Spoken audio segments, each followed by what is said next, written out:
and our work is indeed cut out for us. To assist us in these ventures, we have a wonderful keynote speaker today who's going to sort of take a look at some of the issues we have. And I'm going to ask Joe Walton if he would please introduce our speaker, Darrell, who is a partner in Blum Shapiro Healthcare Group. And so, Joe, if you would please.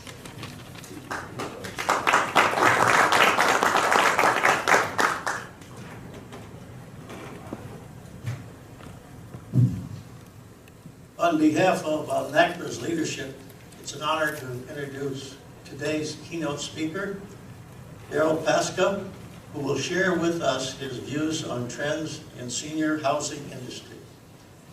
As a partner in Blum Shapiro's accounting and auditing group, Darrell has 38 years of experience in the senior living and services industry, specializing in working for continuing care retirement communities, assisted living facilities, nursing facilities, and home care industries. He's also a member of Blum Shapiro's Process and Controls Consulting Group, performing audit and corporate compliance work, including reviews of compliance with corporate integrity agreements. Prior to joining Blum Shapiro, he served as a partner in charge of Arthur Andersen's New England Healthcare and long-term care practice, and as a member of the firm's National Healthcare Practice Operating Committee. My introduction to Darrell occurred several years ago when I was a resident director on Seabury Retirement's Communities Board. And Darrell's firm, Blum Shapiro, is the independent auditor for Seabury, and he was the principal presenter of his firm's report to the board members. And from that introduction, I fell in love with this guy. Not only did he tell us about Seabury's condition, where we stood in the world, but this was done against the background of what's going on in the industry. It was a presentation that always benefited not only myself, but all the members of the board. And I'm delighted that he's here today to share with you that wonderful experience. Join me in welcoming Darrell to the podium.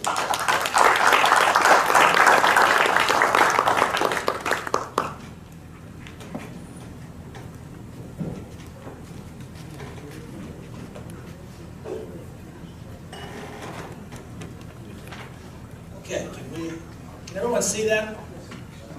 Hopefully. Really well. You can shut down the lights as much as you want to. Okay, thank you, Joe, for the introduction, and then hopefully I'll be able to live up to your expectations here. What I'm going to do for the next roughly hour is to give you the business perspective, the financial perspective, if you will. Maybe these lights could go out. That would you can see. Those lights? That'd be fine. Yeah, I don't need any of those. I'll give you the business perspective. I'm an accountant. I'm an auditor. So that's what I've been doing my whole career of going on 39 years now. I worked in the Chicago office of Arthur Andersen for 11 years. So I've seen some facilities in that area. I've been in the Hartford and West Hartford office for the last 28 years. Serving as auditors, we do cost reports, we do all the different angles of the senior living business. So that's the perspective I'm coming from. Also, before I get going here, out at the registration desk there'll be a couple articles. If someone can't sleep or whatever, you want to read some articles on different things. These are some things that I put out over the last couple of years that will give you some other perspective and a little more detail on some of the things I'm talking about. Also, if you want copies, I only brought a few copies of each of those, but if you have questions or want copies, don't hesitate to either call me or email me, and I'd be glad to chat with you or give you my perspective. All of what I'm going through here is based on, as Joe said, 38 years of experience. It's my perspective. Some of it might be debatable. You'd be wrong if you did, but no. It's strictly my perspective on what I see and what I've seen by over the years and what I see changing as we go forward. Having said that the lights off is fine, I need to figure out which button to push here. Okay, what I'm going to try to do is step back first and put all of this stuff in perspective as far as the senior living industry. What are all the different angles to that? CCRCs are just one part. Frankly, you are all very fortunate to be living in a CCRC. Not everyone can afford to be in a CCRC. Not everyone can take advantage of this lifestyle. But that's just one piece of the entire senior living industry. And I think it's important to think about how you fit within that, because a lot of outside resources being politicians, setting up regulations, federal government, state governments, finance people, companies that are investing money into this industry, they're all looking at the entire picture, not just CCRC. So it's important, I think, to try to keep all of these angles, or all of this stuff in perspective. And that's what I'm going to spend a little bit of time up front here trying to go through. As I go through this, if you have questions, if things don't make sense, then please raise your hand as we go. There'll be a little bit of time at the end also for questions, but please stop me as we go. I'd rather have questions, or if I'm talking about something that you don't really follow or don't agree with or whatever, let's talk about it as we go through it. I think we'll all get a little bit more out of this. But going through all the components, nursing homes, standalone, plain old nursing homes where someone gets care 24 hours a day. Assisted living facilities are independent, where you move in and you can get assistance if needed for certain activities of daily living. Generally, it's paid for on a monthly basis, month-by-month basis. You don't have entrance fees, although some do have entrance fees. All kinds of different angles, but that's what I define as an assisted living facility. Home care providers. You read a lot of stuff right now where the government, everybody's saying, well, everybody wants to be taken care of at home. Well, what is home? As Ruth said, this is your home. This is a home.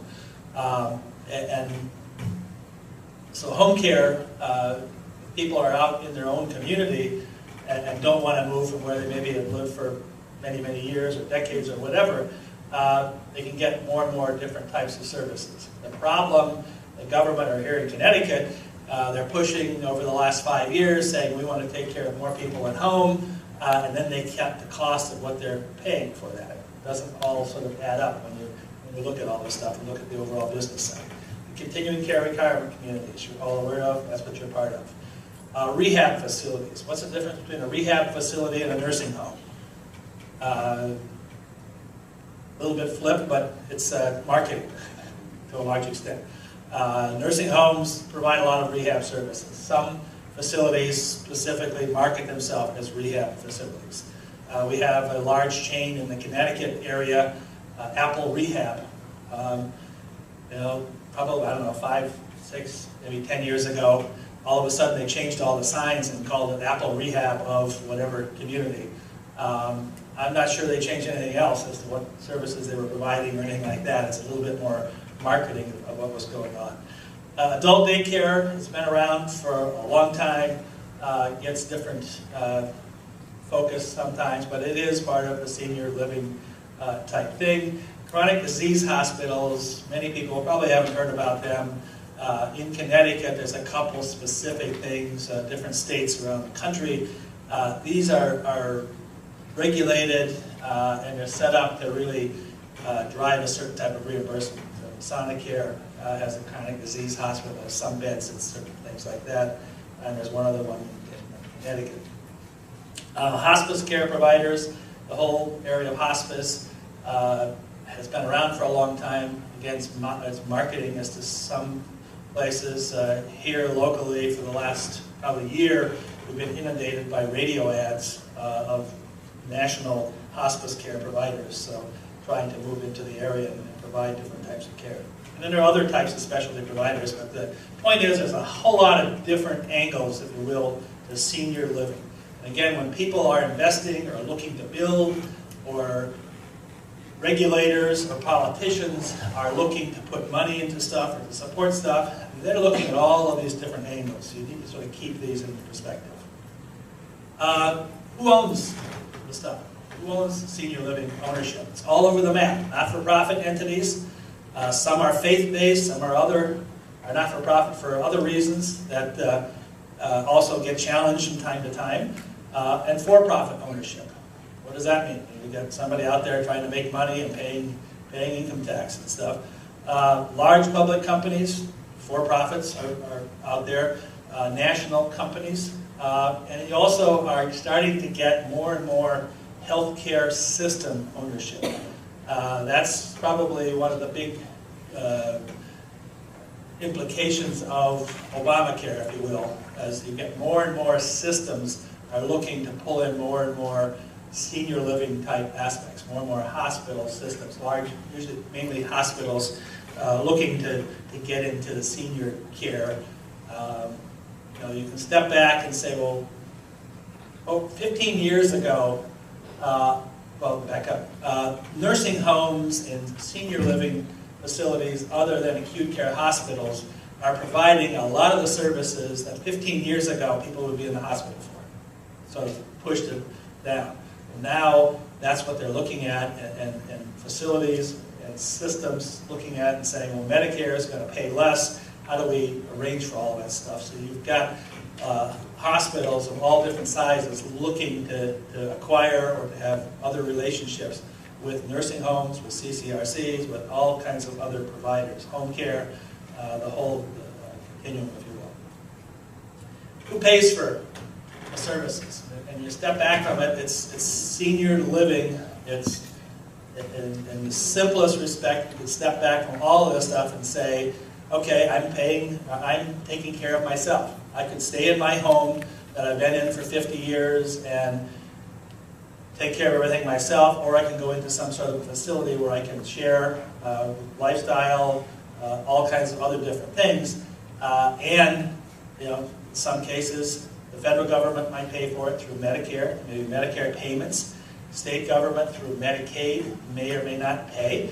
And the rest of the other piece, there's three pieces, two pieces. I call it three most of the time: federal, state, government, or private pay. And when I'm talking to clients and looking at what's going on, that's usually where you sort of slice and dice it as to who's paying for what services are there. And private pay is where we write a check ourselves, or we write a check to buy insurance, and we have long-term care insurance or other types of things, or it might be part of some sort of a managed care program. All of that sort of falls within private pay. And then you also look at CCRCs, and there's a lot of variety around the country, even within Connecticut. Some do not participate in the Medicaid program for the nursing home. Others do. That can have big impacts one way or another on what's going on. Trends, overall trends, what's going on in senior living. Ruth talked about the different generations. I keep telling myself I'm at the very end of the baby boom generation, but I'm probably not at the very end. I'm probably more in the middle out there. But increasing numbers. You can read all kinds of articles and all kinds of different publications, and you'll see all kinds of articles of the aging of America. A lot of different things that are out there. People living longer.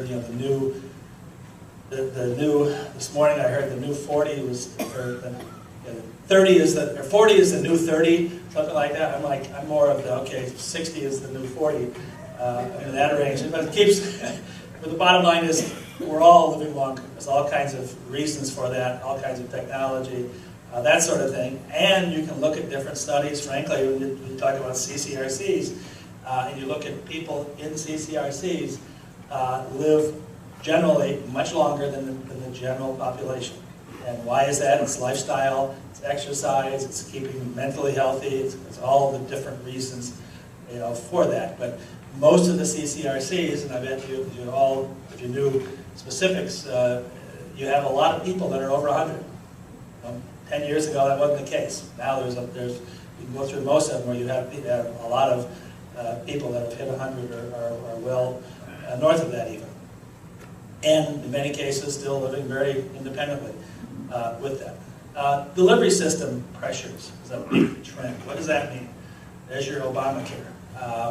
All of the different stuff saying, well, wait a minute, the government through Medicaid or through Medicare, and insurance companies, and everybody wants more care, more stuff we're doing, it's costing more, so how do we provide more care? And you get the politicians involved, where they're going to provide coverage for whatever the numbers are, 30 million more people, and it's going to cost less. As an accountant, you can't be doing a lot more stuff and cost less. It just doesn't work in the front end. It's great for politicians to talk about that stuff, but it doesn't work. So what that does, Obamacare, whether you like it or don't, and whether it stays or doesn't, I don't know. But from an operating industry perspective, a lot of the things that were talked about are happening because here in Connecticut, big time, some of the large hospitals. You have the Yale New Haven Health System, you have Hartford Hospital. They, over the last 5 years, don't quote me exactly on these numbers, but each of them have merged in or acquired, or they call it just affiliating with them. Basically, they've taken them over, many of the community hospitals around the state. And that's what's being driven to a large extent by Obamacare and where the payment schemes are. I can be pessimistic isn't probably the right term, but part of me is a little bit concerned that what some of the theory of what some of these places are trying to do is they're eventually going to be so large that they're going to turn around and go to an insurance company or go to the government and say, oh, you don't want to pay me X dollars for providing this service? Go find somebody else. And they'll say, oh, there is nobody else. I've got it all. I mean, that's a little bit of the strategy of what's going on there, from my perspective. You won't be able to find anybody leading a health system say that, but frankly, there's some of that going on. The bigger they are, the more power they have at the negotiating table, and that's some of the stuff that you really see happening out there. And all of that comes through the whole increasing regulation, service requirements, requiring different things, oversight, all of that stuff. You also read a lot of articles about audits that the federal government, the state governments are auditing providers. So they're saying, okay, you got to provide a lot more, and then we're going to come in, and that's where the politicians get involved in saying there's so much fraud and abuse, there's billions and billions of, it's easy to say, but you can't prove it. But on occasion, they'll go out and they'll part of it, from my perspective, the healthcare payment system is so complex that you could go into any facility, for-profit, non-profit, whatever. I'm talking more like hospitals and nursing homes where they're billing Medicare and Medicaid. It is so complex that if you dug deep enough, you're going to find somewhere where somebody did something wrong. Whether it's intentional or unintentional, who knows? The politicians don't care. They just say, oh, see, they're beating the system, and it's fraud and abuse, and we're going to put our hands around that stuff. Tons of money, you really cut through it, are spent just trying, probably more money is spent trying to make sure they're doing things right than if you just left them alone. Joe, do you have a question? Yes. In light of those pressures, are CCRCs that now offer a Type A contract have to move away from that? Yeah, everyone hear the question? In light of those pressures, the CCRCs that offer the Type A contract, where you come in, you buy in, you pay a monthly fee, and that monthly fee pays for, if you need to go to the nursing home, it pays for all of that. Do they have to go away from that? No. CCRCs are at least to my knowledge here, it's all within the contract that you're signing and they're paying and you're paying. It's private pay. So that's taken out of the whole Obamacare, Medicare, Medicaid, all of that stuff doesn't affect that contract at all. Now, there may be some things that are paid for by Medicare, yet in certain pieces. That may change, but what it's really affecting is more the operator, and I guess indirectly, they're not going to have to go away from that contract, but what might happen is if Medicare has cut back, and they're not covering part of that, you've got a Type A contract where you're in a nursing home, and you need to have all of these services done because you fell and broke your hip and all of this sort of thing. The owner, the operator of the facility, has to cover those costs somehow. So indirectly, if the federal government isn't paying as much for Medicare or something's changing there, indirectly it might drive some different changes in costs there. But directly, the contracts, the way they're set up, is going to be, is not affected specifically by those changes. Other trends. Overall, as a result of all that, the budget pressures. The whole federal government, whenever we even had a budget, they don't even talk about balanced budgets anymore. We don't have a budget. We haven't had a budget. And the states, the Medicaid payments, although roughly half of it is paid by the federal government, comes through the state budget. In Connecticut, that's a perennial debate, and leading age and for-profit associations get very involved in looking at, because the nursing home and the senior living, if you will, industry, and most of it is nursing homes directly, at least that's what the attention gets placed on, it is over 10% of the state budget. So it's a huge number. So if the state has budget problems, they're obviously going to look at the largest single line item in the whole budget. So that always gets some attention. Consolidating of providers. I've talked about that. That's the systems taking, hospital systems generally turning things over. The accountable care organizations, that's part of Obamacare. I have a lot of standalone nursing home clients. Almost everyone, has had detailed discussions with the local hospitals of saying, and nothing, very few, I won't say no, but almost no specific contracts yet, but they've had all the discussions because these providers are saying, okay, if this whole accountable care organization stuff happens, so if they come to me and I end up covering everybody, and I need to know what it's going to cost me. So if I have someone that broke their hip and I need to put them in a rehab facility or in a nursing home or in whatever, what's it going to cost me? And I want you to be part of that organization. I'm going to get the payment, I'm going to pay you. So what I recommend to my clients is don't put your head in the sand. Make sure you know and you've had discussions with the local hospitals, with the organizations in the state, and make sure they know who you are, because we don't know where it's going to come out, but when something does start happening, you don't want to be excluded from the party. You don't want to be excluded from the conversations. So you need to have a relationship, you need to have discussions there. And that's what the operators of facilities are doing and looking at. I think I probably talked enough about the national health care reform and the Obamacare, so in the essence of time, I'll just keep moving here. A big one I always add to these discussions are technology changes. A lot of different things going on from a technology standpoint, a lot of things going on from pharmaceuticals, that's technology, research, new drugs for everything. We all watch TV. What are most of the ads you see on TV for all kinds of meds that are out there and new things? It blows your mind just to an extent. Also, a lot of technology is extending lives. Heart issues, cardiac.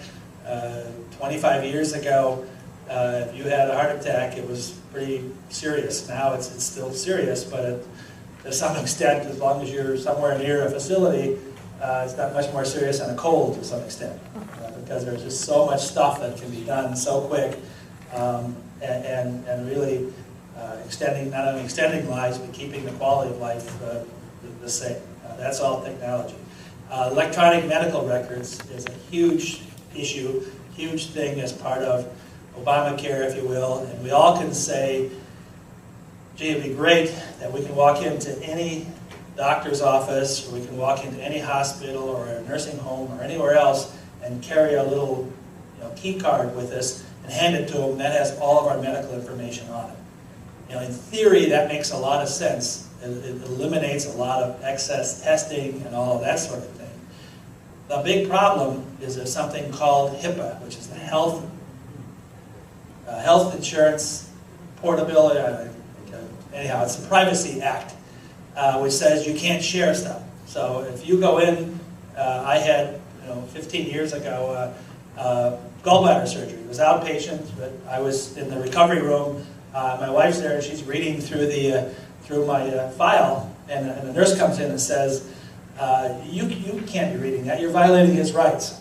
My wife, what she said was, "We've been married for 27 years. He has no rights." The nurse sort of walked away. But HIPAA, the Privacy Act, is a huge problem because the two are sort of pushing in different directions. Saying we need electronic medical records, we got to save costs because we got to share all this information. On one hand, it makes a lot of sense from an efficiency and just from a good care standpoint. But on the other hand, the privacy stuff, eliminates a lot of that. So I don't know what the answer is and how you get around that stuff. I come down on the side of the privacy stuff, and you read about was it Target, where they got all the names. I mean, we don't go to Target all that much, but guess what? Right during that period of time, we went to Target this year, and so we got these letters. I had friends that were all concerned and said, "Oh my God, people are going to get all my information." I said, "What are you worried about?" So we got 3 emails from Target, from the credit card companies, basically saying, "Check your statement.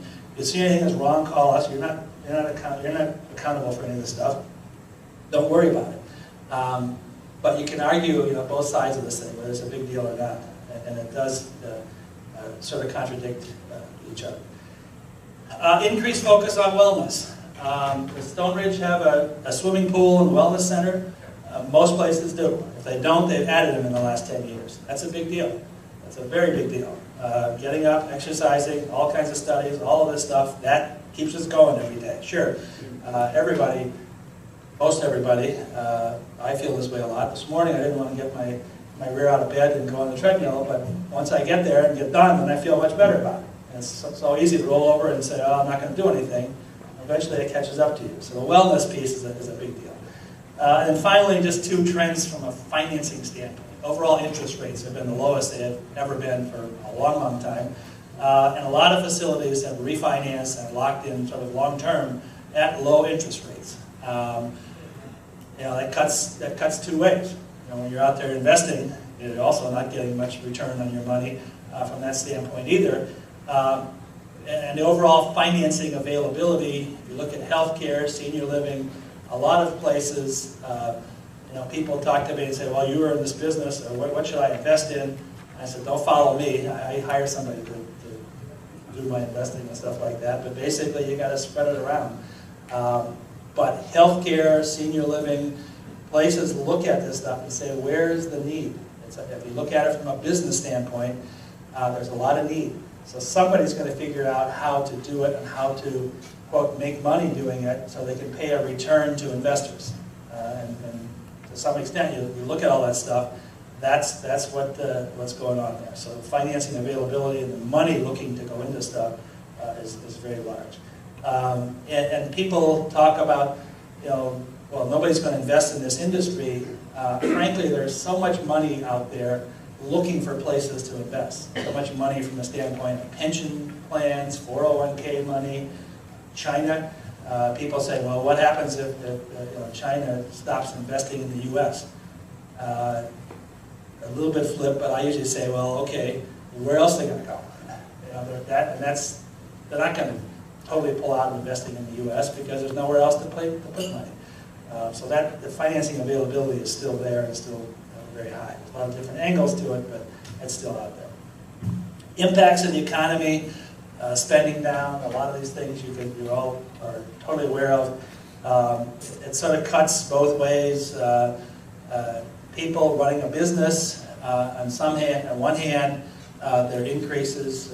10 years ago, we were giving increases of double-digit percentages some years to get good accountants. That is still 4 to 5 to 6% a year to get people, because there isn't a whole lot of unemployment in the accounting industry, but it's lower than what it was before. So from that standpoint, it works, but there's a lot of other downside things, like lower returns on investments and different things like that. The focus of taxing authorities. Stone Ridge, I would venture to bet, is one of the larger taxpayers in the borough or the town of Stonington. That's a fact. It's a for-profit entity, but you go to Seabury, Doncaster, both not-for-profits, CCRCs in Bloomfield. The town of Bloomfield has come after them very strong in the last 10 years, looking for taxes, looking for property taxes. As the communities, the tax base goes down or whatever, they look around and they say, well, what's going on? Most places, the independent living piece is taxable, but the nursing home and a lot of other stuff may not be taxable from a property tax standpoint. So towns and taxing authorities are really a subject of focus. So you need to make sure that people understand how all that works. So let's step back. Hopefully that was helpful. Keep in mind, again, CCRCs are part of the overall senior living environment. What's the role? It's a key role. The continuum of care this is the one area of a CCRC where you can get more of a continuum, although it is changing somewhat. Medical versus social model. How many people that come here are going to a CCRC are saying, I'm going into a medical facility. You don't really think of it that way. It's security that if you need it, it's available and it can be there, but more it's a social, it's a lifestyle, all of that sort of thing. And then ownership, when you buy into a facility, the money you put down, is that ownership of something, or is it an investment? How do you look at that? What is it? Generally, what I say is that you should look at it from a standpoint of it's no different than if you kept your home and you're in downtown Stonington or whatever. If you kept your home there, you have an investment in it. You have maintenance. You have upkeep. You have all of those sorts of things. And you need to sort of figure out what is it going to cost to continue to maintain your home, continue to do all of that sort of thing. Those costs are going to go up.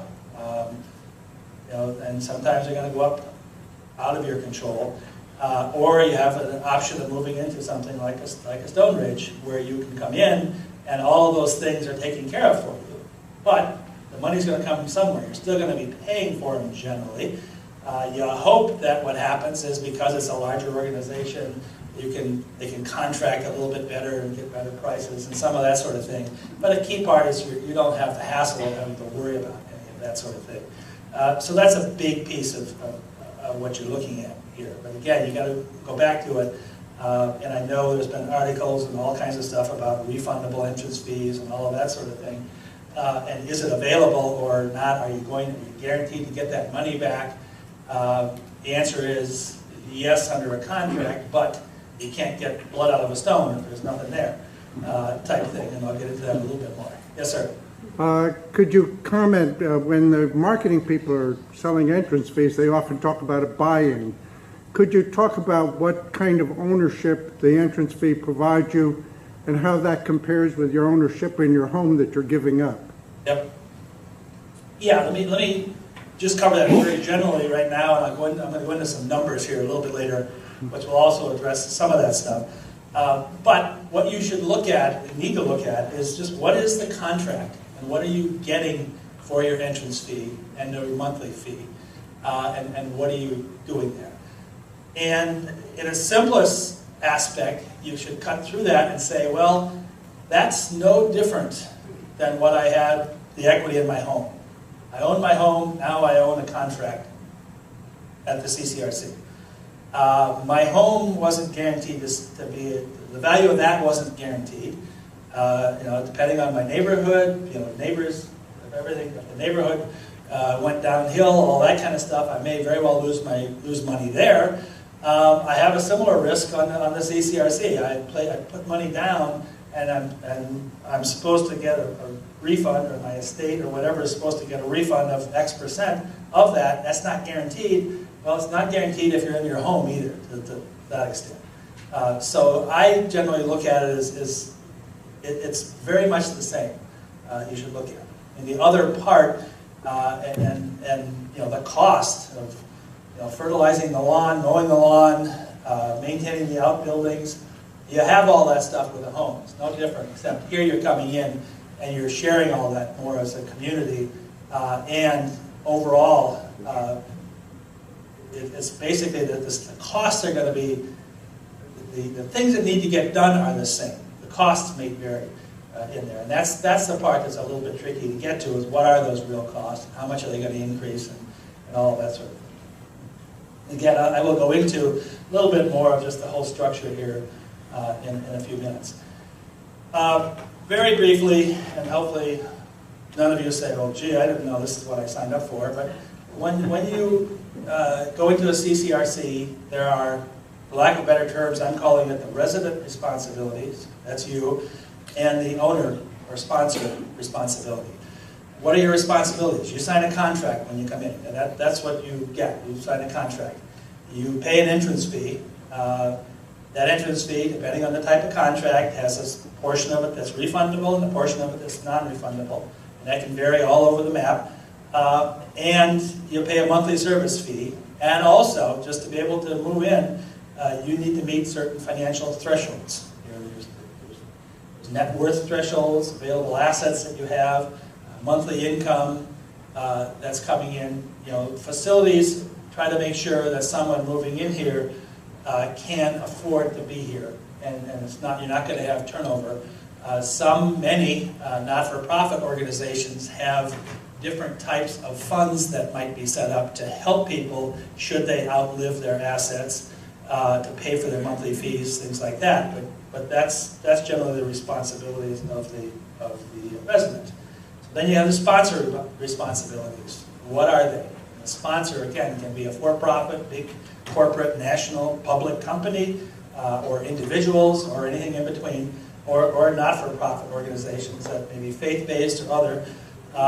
But the responsibility is to provide the living unit, that's what the contract says, for the personal use by the resident for the balance of the resident's lifetime, unless it's terminated in accordance with the contract. The resident can pull out, or other reasons that can happen. And the resident typically is one or two people.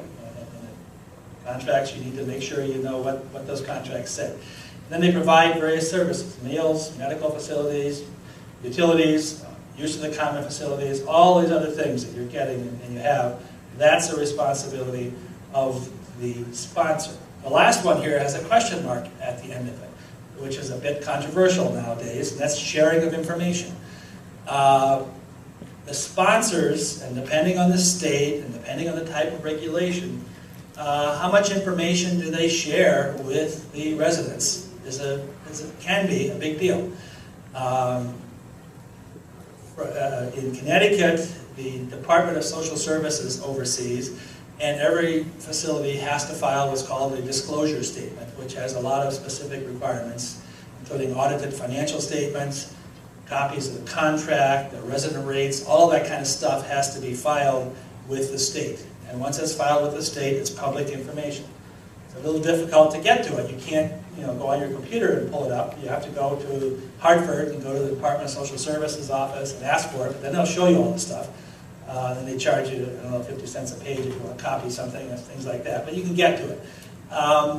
But other types of things, as far as facilities, and I think this is a little bit of an issue. It's been a little bit public here at Stone Ridge, where you've got a for-profit owner. You don't know where you're at. You could be several layers down in subsidiaries of a for-profit owner, and you don't necessarily, and there aren't requirements to have financial information of the owners outside of that. From time to time that gets raised, and that's one of the things that CONCRA is presenting, and Bill of Rights and all that kind of stuff, trying to force getting that information. Now the operators and the owners would say, we're giving you everything right now. You've got financial statements of the facility, you've got all this kind of stuff. But then there's the question of how much outside information do you have? Where'd all the money, you take my resident fees and you send it off somewhere, I don't know where that's going, what's going on there. So that's a real hot button across the country right now. So let me just go through a little bit, how are we doing time-wise here? I think we're good. Okay. I'm going to go through very simple sort of balance sheet. Again, looking at it from, this is the business perspective of this industry. The balance sheet, what are the assets of a facility? And I'm not differentiating whether it's for-profit, non-profit, whatever. What is this facility? You got the land cost, you got the building cost, you got equipment, you got furniture, like in this room, things like that. You've got some inventories, you've got food, supplies, that's relatively minor. And then working capital, what is that? That's operating cash, money that has to be in the bank to make payroll for people that work here, to pay the utilities, all that sort of thing that's out there. And then you've got, on the right-hand side, you've got the liabilities and stuff, but what is the source of cash to fund? Okay, where does the money come from to take care of all the things I just talked about, to build the building, to have the working capital, all of that kind of stuff. And you've got three pieces in a CCRC. One is you've got equity, equity being money that's put up by the owners or the sponsors or investors. Okay, and then a for-profit, that is strictly what that is. Somebody invests money in a parent company or somebody, or an individual owns, whatever the facility might be. Somebody's put their own money up, and they expect a return on that. And they pay income taxes on that, all of that sort of thing.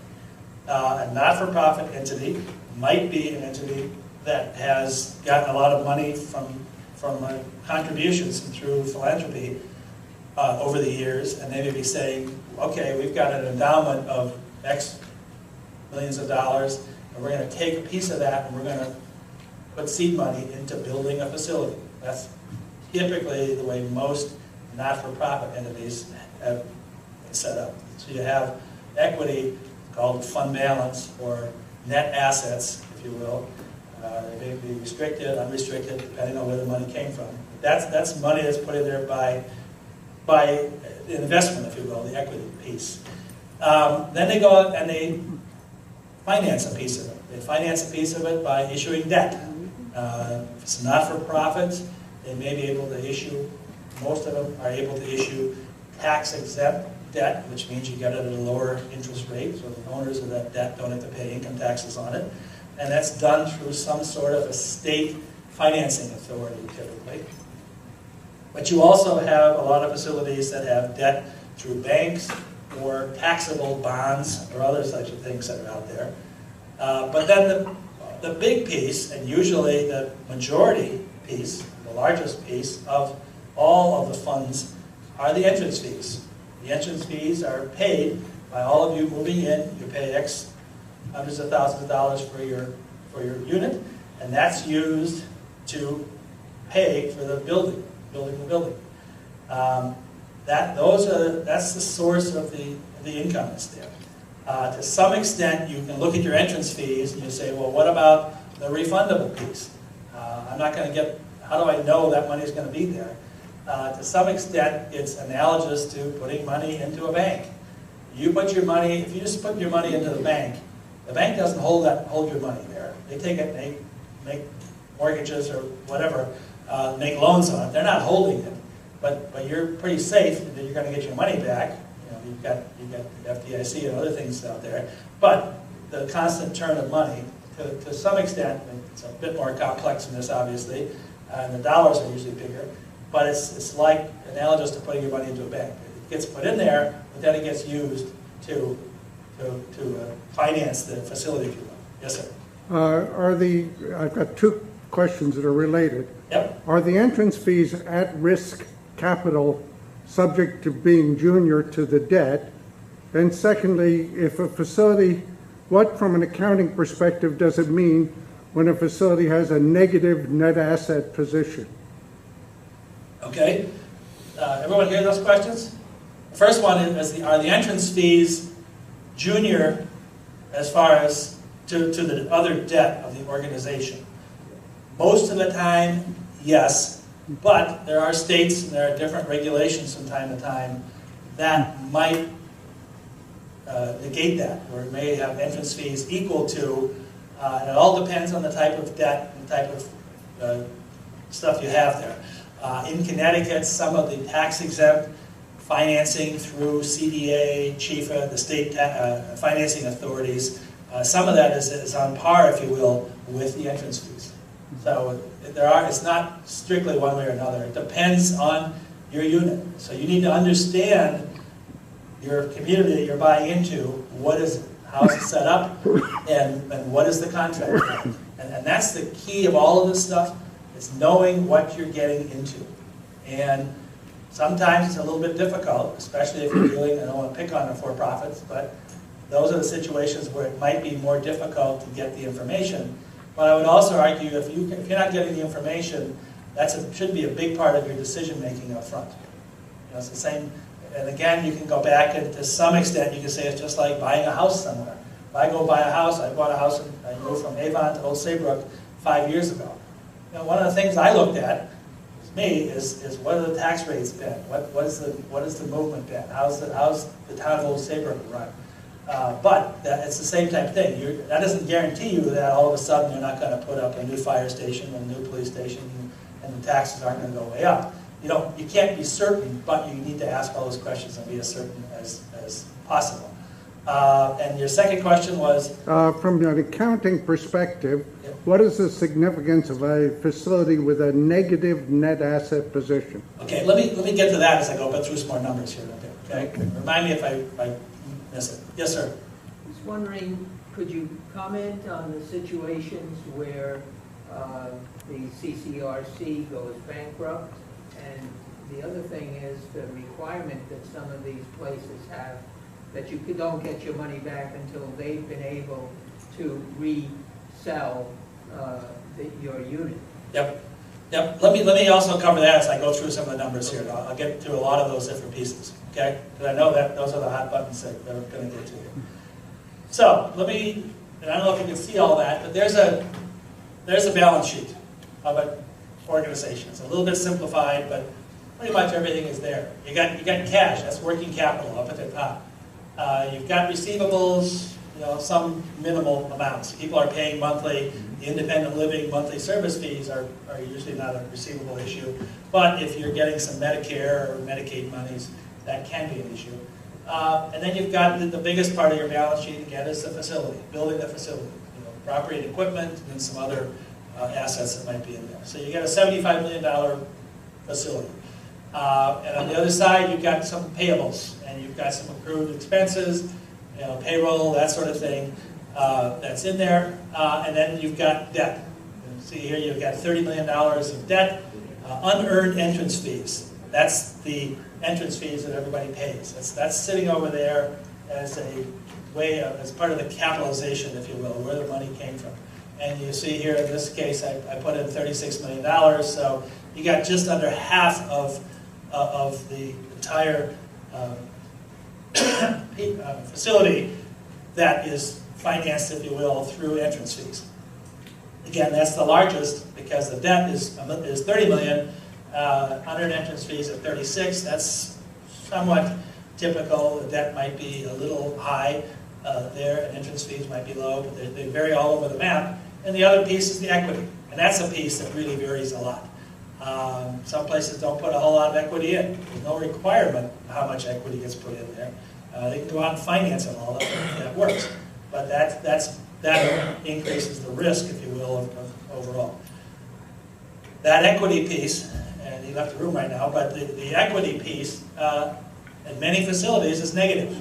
That isn't necessarily a total red flag, but it's a little bit of a red flag, at least relative when you compare to other facilities. If you're looking at 3 facilities and 2 of them have negative equity and 1 of them has positive equity, the one with positive equity is clearly in much better shape. from a standpoint of having the cash available for refunds and other types of things. So then let's go through the operating statement. And again, where's the revenue? Monthly residence fees, you're all aware of that. Health center revenues.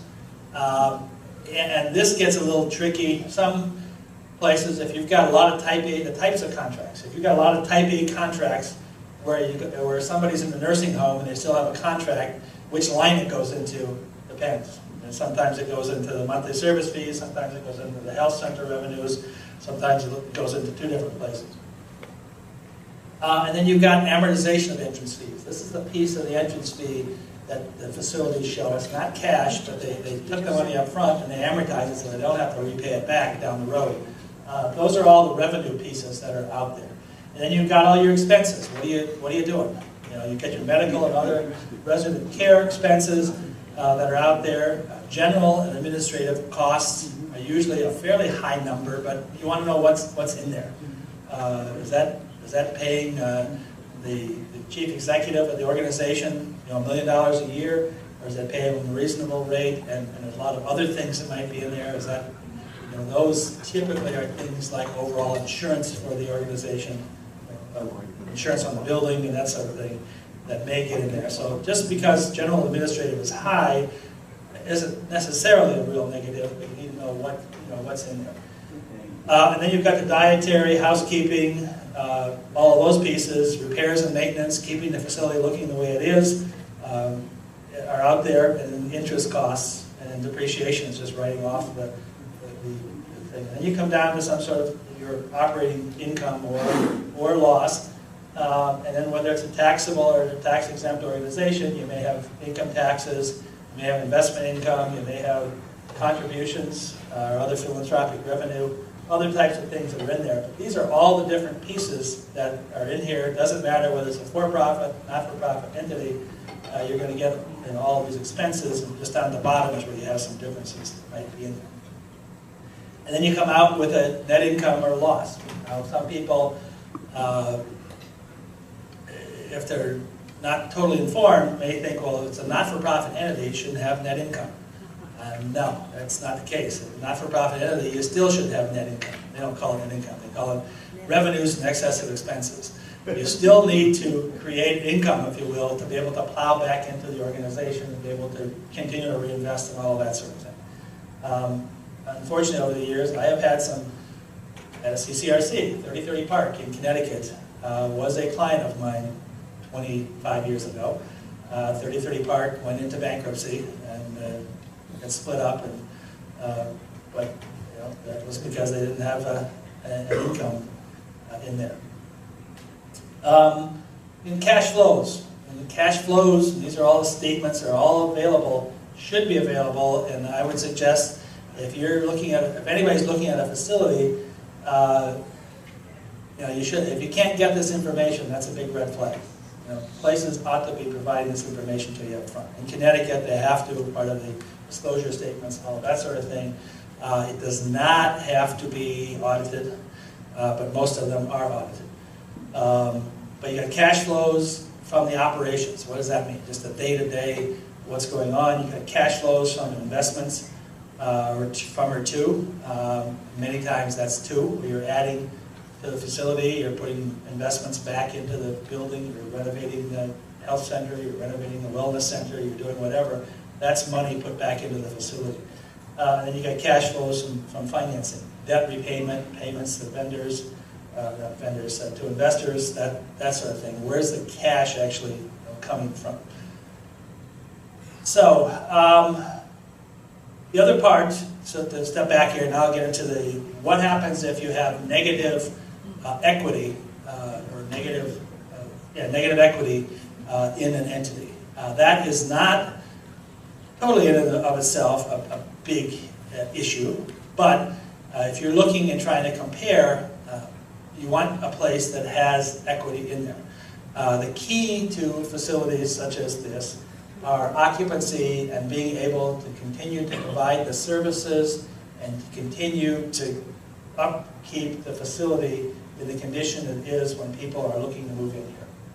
We all can look around and say, this facility looks great, But if we looked around here and the panels were falling off the walls and the carpet was torn up and you drive in the outside and you say, gee, this looks a little bit disheveled, for lack of a better term, you say, well, is this where I really want to move? I really want to pay whatever the number is to move in.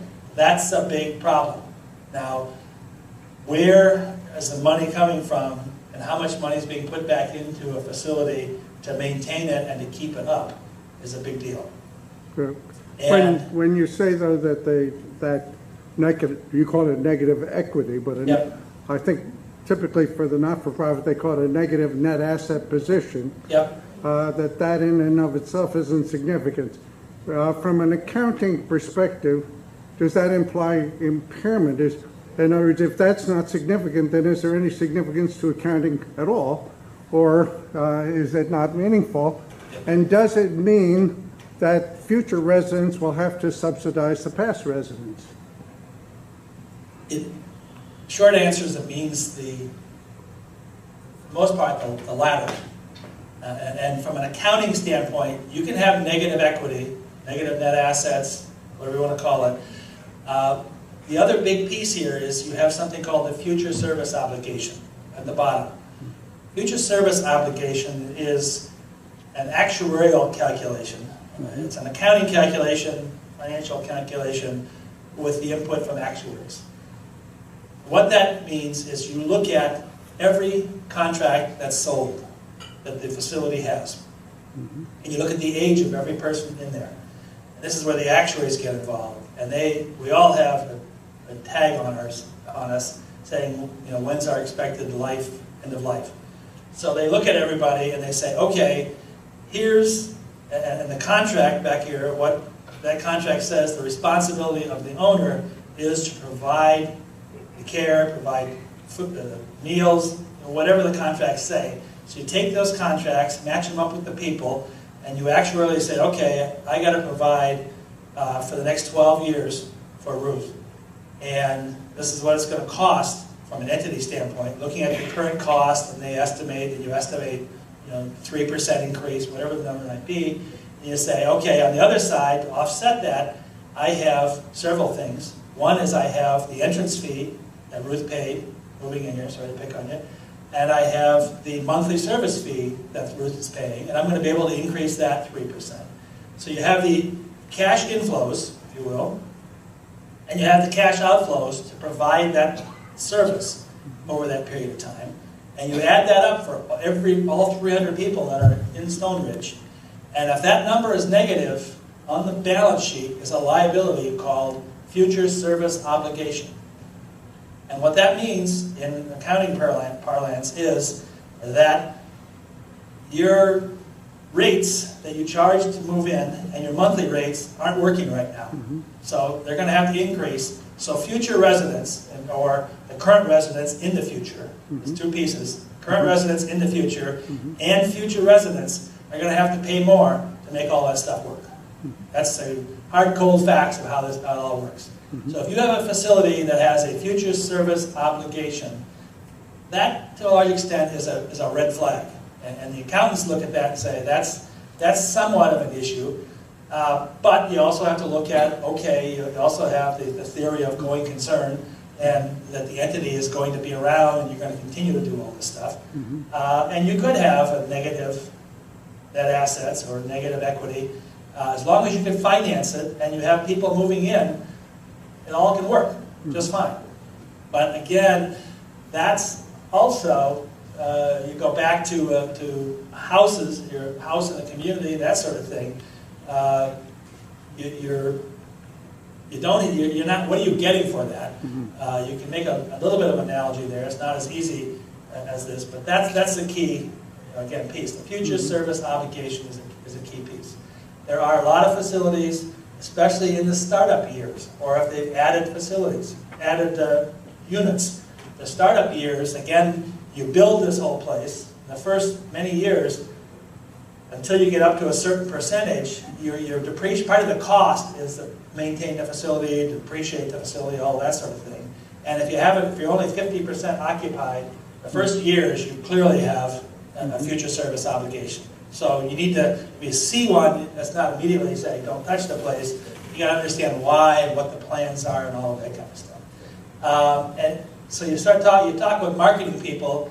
My suggestion is you try to push beyond marketing people, and you got to get somebody who understands the accounting and explains it to you. I mean, in my career, I spent a lot of time explaining to marketing people what the financial statements look like. Yeah, that's not, it's two different animals. You need to be aware of what's out there. So that's a key piece. Did I answer all the questions there? I think you've got it. Yep. Okay, so, some people will argue that, well, does accounting make any difference? And there's a big change in here. One of the white papers I talked about earlier talks about the changes. Until this year, many facilities, and the generally accepted accounting was that even refundable entrance fees were amortized into income. And it was under the theory that the units are always going to be full. So over the life of the facility, you're going to get that income. And you're always going to be able to resell it. Well, that sort of fell apart here 5-ish years ago when a bunch of facilities around the country, the main one always keeps coming up is the Erickson Group, had a bunch of facilities that didn't make it, and they defaulted, and they weren't able to resell facilities. So now the accounting has changed, so rather than taking it to income, it's always going to be shown as a liability. The cash isn't going to be there necessarily, but it's going to be shown as a liability. So up front, you're going to see, and because of that, you may very well see negative equity. But again, cut through it all, that means that somehow either the people didn't put enough money in up front, or they've taken it out to cover everything, or they haven't financed enough, so that the facility's not working yet with them. So you need to understand and really probe much more detail behind all that sort of thing. Question? Yes.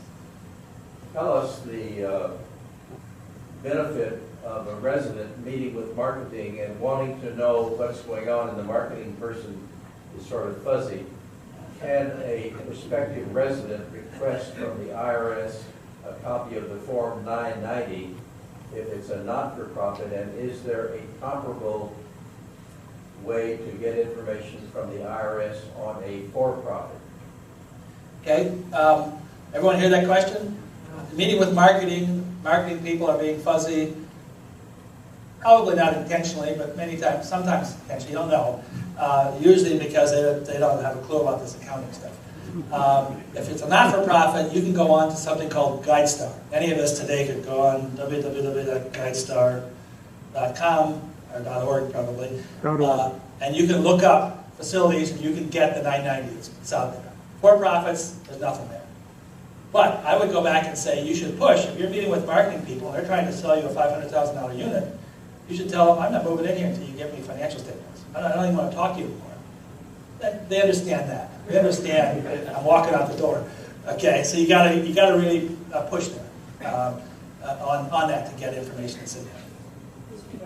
Yes. Are there states that require that be provided by marketing departments? Are there states that be required? Yes. In Connecticut, for instance, in the disclosure statement, that no matter what you are, you have to have the financial statements in your disclosure statement. Now, the disclosure statements need to be filed by, I think it's 3 months, maybe 4 months after year end. You probably can't go and get any of them they're usually a year old before you ever get to them, or you can even get to them. But again, you're talking with marketing. Key part up front, they understand walking out the door, so you need to really push. And if not, if they're saying, no, we can't make that available, personally, I would be looking for another facility somewhere. Saying, okay, if they're up front when they're trying to sell me this stuff, not even going to give me any information, what's it going to be like once they have my money? Then they're really not going to give me any information. Then it's too late, then I can't do anything about it. Joe. With the baby boomers coming along, some CCRCs are expanding their campus facilities, adding many more independent living units. Some recalling the end of 2008, 2009 downturn in the market, declining occupancy, rising monthly fees. are getting in questions as to whether or not the baby boomers can really afford it, as they have in the past. My question is, what is the industry doing to minimize these risks?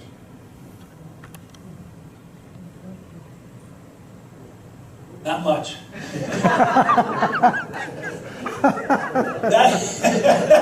To be really honest, not much. That is a real problem. And we are working with clients, some of you may be fully aware of. And I've been asked to come to boards and to present my perspective on this stuff. And one of the things we will not do is, and we can't because of independence, that we're the auditor, we can't do a financial projection and come in and audit the books down the road, because by nature, if we say, this is where you're going to end up 3 years from now, well, 3 years from now we're doing the audit, that doesn't work. So we won't do financial projections. But I know how these things work. I can look at them, and the way I usually present it, because you've got management who wants to build something, and I usually say, well, you need to make sure that they're not just trying to build a monument to themselves, and then they're going to retire and be gone. But B, why are you doing all this stuff? And what are the risks? And what can you do about the risks? And sometimes facilities go in and they want to add a whole lot of stuff to the common areas. They say, well, to market this stuff, I need to have a whole lot of I need to have an auditorium 3 times the size. Well, what I usually say, and we're the negative people in the room usually, is say, well, be careful. The risk is you're putting a lot of money into the facility that doesn't generate $1 of revenue. Okay? You're building independent, new units, additional units, because there's a need out there. Now, the risk is, are people going to buy them, and can they afford them? And you can go out and get people that do all kinds of demographic studies and all that kind of stuff. But that's still a big risk. Will they buy them, and can they afford them? But then, if that works, that may make sense, and you come in. But if you're just expanding this auditorium, it's a lot of money with no revenue specific to it. Tangentially, you can say, well, I need to make sure I have a larger auditorium so people will buy in and stuff like that. But that's some of the risk that's there. Thank you for your candor. So, yes, ma'am. Can't they also not build unless they're pre-sold? That is, yes, but. Most states have requirements where they talk about you can't build unless you're pre-sold. Connecticut, it's 75% needs to be pre-sold. Well, there's pre-sold and there's pre-sold. Pre-sold, and people put down 10%, all that kind of stuff. Then they break ground, thank you very much, and they start building. And that usually is okay. Well, 75% may not totally work, but that's also for independent living units. And that's not a 75% of common area. So you got to be careful of where they're putting their money and what's in there. The other thing that I have seen facilities get into trouble with is they go out and they pre-sell, and they may have a 40 or 60 acre piece of property, and they've got a real nice unit that's working well. They're going to put another wing on, or put another 50 units on, or something like that. And the original units are 20 years old, and they pre-sold. But the pre-sale are people that want to move out of the older unit into the new unit. And all of a sudden, oh, we pre-sold and we built this. Oh, wait a minute, now we're only 50% occupied over here in the older unit. You got to be really careful with all of the pieces of that stuff. So there are rules around that, but they're a little bit squishy. And that's where, CONCRA and the National Association and all that kind of stuff, the Bill of Rights and all of that sort of thing. From my perspective, the key thing you got to really pound the drum on is getting the information and getting transparency about what's going on. That's critical. That's if you can get that goes a long way. Then you can make an informed decision. And if you don't pay attention to it, well, then sorry. But if you can't get the information, that's a problem. And that's what you can push for, to get the information. And again, from a marketing standpoint, I don't understand places that won't provide that, because people are moving in. You're trying to sell something, so you got to give them all the information. There is some thought that, well, we ought to require some of the entrance fees to be put aside, to be held for refunds. That's okay, but you got to keep in mind, my $75 million balance sheet here, if you can't use that money to cover the construction, if you got to put 25 million of it aside, all of a sudden you're borrowing $25 million more, and the costs go up. And how do you pay for that cost? You pay for that cost through increased entrance fees and increased monthly service fees. So that sort of is a vicious circle. You don't help yourself with that one. Okay, 2 minutes. Did I cover everybody's questions? I think somebody talked about bankruptcy and stuff, and I think what happens there, and you move into a facility, again, getting the information, getting the financial statements. They're not going to go bankrupt overnight. You're going to be able to see, if you understand what's going on there, where cash flows from operations were negative, where they're increased, they're not, the occupancy is going down, and the money is not flowing in to continue to provide stuff. Yes, ma'am. Yeah, I'd like for everybody here to get kind of a picture of what's happened to me as an individual resident. We moved in 2000 into what we thought was a type A community. It was a type A community. It was being sold as peace of mind. You will have a monthly fee. The monthly fee will probably increase from year to year, but you will not have any other fees. All of our health services and everything else will continue to be available to you. That's 2000. In 2006, we got a list of prices that the home health department would begin charging us if we summoned somebody to our apartment because we had an accident. Unless you go to the hospital, there's going to be a fee. I said, I protested vigorously. I said, our contract, this is a violation of our contract.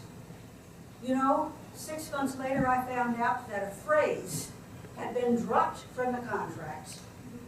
And the new contracts eliminated the phrase that said that all of the health services that were not covered by Medicare or our private insurance would be provided by Westminster Canterbury. That was taken out of the newer contracts. I protested that. They said, your contract is still valid. The contract that you signed, we honor. Okay, so we didn't have to call on home health services, so I didn't have any problem. In 2009, our clinic became Medicare covered. That's okay. I don't have any problem with that because Medicare was now covering our visits to the clinic. Previously, it had been a department, and it was funded totally by our monthly fees. Now, when we moved in, we moved in as a couple. At that time, if one of the people moved to assisted living or a health care center permanently, the person who was left in the apartment became the primary person for the monthly fee. The person who was in health care was the secondary. But we still continued to pay the same monthly fee. Now that still prevails today. In health care, if you're in independent living, and this was true from the very beginning, and you went to health care because you had knee surgery or hip surgery to recover, Medicare always covered that. Still does. But long-term care, my husband's now in long-term care, and if we hadn't had actually, we'd still be paying the monthly fee that we always paid for his long-term care insurance. Now, the health care department that started charging fees back in 2006 is now a part of Westminster Canterbury at Home. Westminster Canterbury at Home is a limited liability company, and they offer home health care to people who are in independent living. That is, you don't have to go to the nursing center. If you come back from the hospital, you can go to your apartment, and the home health care team will take care of you there. They also offer their services to people in the broader Hampton Roads community. That is, they go out to individual homes. That's our home health team. That's paid for by Medicare. It's bringing in Medicare revenue. They also have a home health team that will go out and be companions, cook meals in the community, and that's paid for by individuals. But these are the sequence of events that have happened. Now, my problem is that whenever I visit the clinic, which I always did, I get a copay charge. I always subtract that from my monthly bill. And I said to the management, you know, I'm willing to go to arbitration because I believe it's covered in the insurance portion of my monthly fee. I mean, what is it covering? I mean, it's a $10,000 a year plus that I get credit for on my income tax. What's that insurance portion actually covering? At any rate, this is my experience of the sequence. Now, am I still in the type A community? Who knows?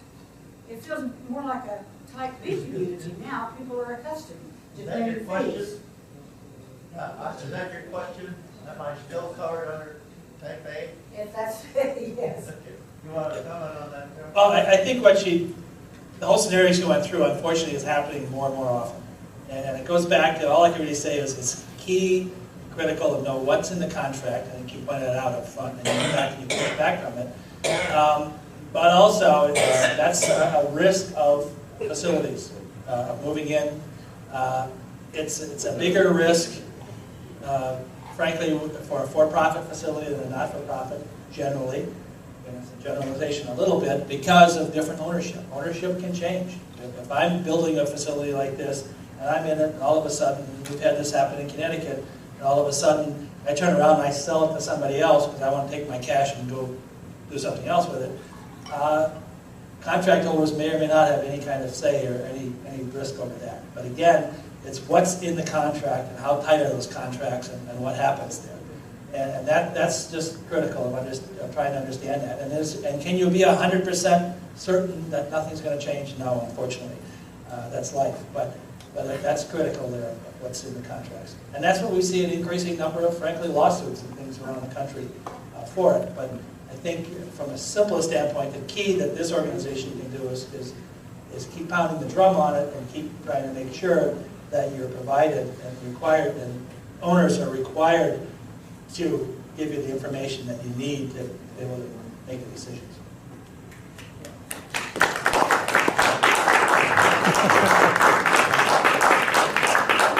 I will be here through lunch, so if anybody want to talk more, we can do that. Thank you very much, Darrell. Unfortunately, we have to adhere to our schedule and move forward, but I'm biased when I say this, of course, but I think Seabury's Board of Directors is one of the best informed boards in the country, and we owe a lot of that to Darrell and his colleagues at Blum Shapiro. Again, thank you very much. I know I speak for all of us that you did not disappoint us. Take care. Bye now.